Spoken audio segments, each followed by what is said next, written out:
আসসালামু আলাইকুম।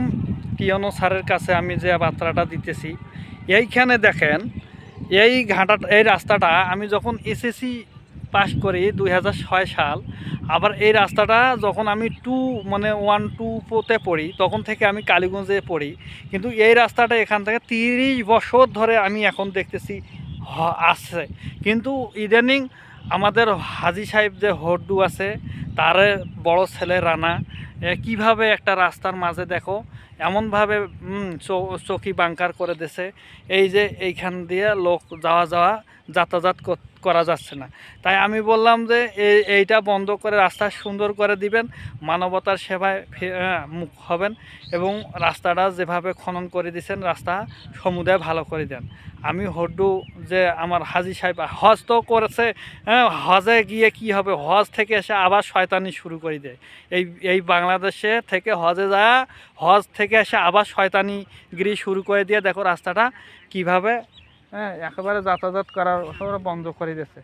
আমি কই এই রাস্তা ঠিক করে দিতে, আমি কালকে বলে দেবো, নাহলে টিওনোর কাছে এই ভিডিওটা দিয়ে ওই যারা রাস্তাটা খনন করছে তার আমি নাম দিয়ে একটা মামলা করে দেব যে আমাদের 30-35 বছর ধরে যে রাস্তা দিয়ে আমরা যাই যাতায়াত করি সেই রাস্তা খনন করে দিয়েছে, গাড়ি ঘোড়া বন্ধ করে দিয়েছে।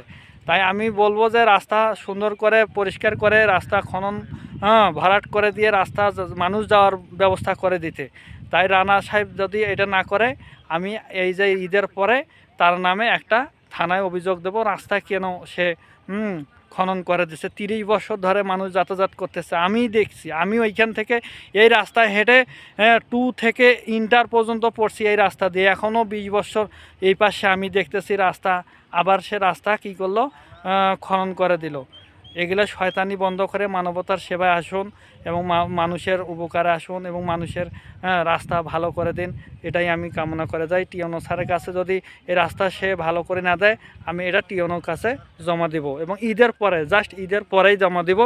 আমি বলবো যে ভালো করে দিয়ে রাস্তাটা সুন্দর করে দিন। ধন্যবাদ সবাই।